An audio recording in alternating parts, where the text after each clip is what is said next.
আর দুর্নীতি আর খাবারে ভেজাল, এইটা যদি বাংলাদেশে বন্ধ করা যায়, আমি কথা দিচ্ছি এবং বাস্তবতা বলছি, এই দেশ আবার দাঁড়িয়ে যাবে। এখানে ডাক্তার বসে আছে।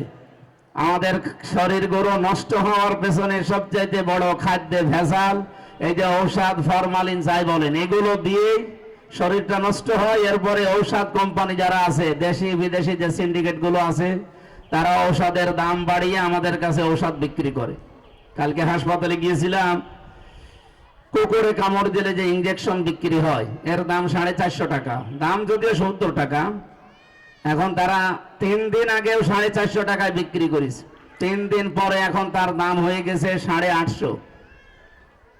এই যে সিন্ডিকেটটা যারা করে এগুলো বিক্রি করছে, এই টাকাগুলো কি শুধু ওরাই নিচ্ছে? এর হাতে আগে পরে যারা আছে সব এর সাথে জড়িত। এই মানুষগুলোকে যদি সমাজে আগামীতে কন্ট্রোল করা যায়, আমাদের শরীরও বাঁচবে, সিন্ডিকেট ভেঙে গেলে আমরাও মুক্ত হয়ে স্বাধীন হয়ে চলতে পারবো। এত ঔষধ লাগবে না। আপনি সিঙ্গাপুরে যান, মালয়েশিয়া যান, থাইল্যান্ডে যান, এত ঔষধ লাগে না। আমি তো মাঝে মাঝে যেয়ে থাকি, ওখানে কাশিও হয় না। একটা ঔষধের দোকান খুঁজতে গেলে 10 কিলো, 15 কিলো, 20 কিলো যাওয়া লাগে। আর আমাদের 10 কিলোর ভেতরে মনে হয় 500টা ঔষধের দোকান। এত ঔষধ আগামীতে লাগতো না যদি এদের এই খাদ্যের ভেজালটা আমরা বন্ধ করতে পারতাম। জামাত ইসলামী বাংলাদেশ এইটাই করবে আপনাদের সামনে ইনশাআল্লাহ। এই জন্যে সামনে যে নির্বাচন, আপনি আপনার এই রায়টা, ভোটটা কাকে দেবেন সিদ্ধান্ত নিয়ে দেওয়া লাগবে। এটা কিন্তু শুধু দুনিয়ার বিষয় না।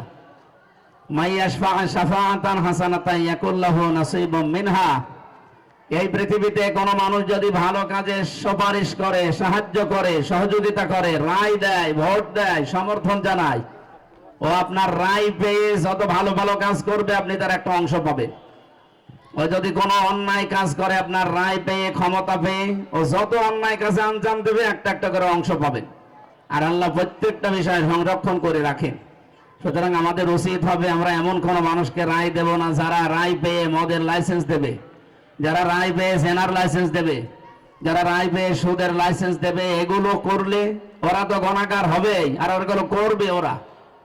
কারণ ওদের তো আল্লাহ রাখে, আল্লাহ রাসূল, আখিরাতের কোনো ভয় নেই, দুনিয়াটাই তাদের কাছে সব।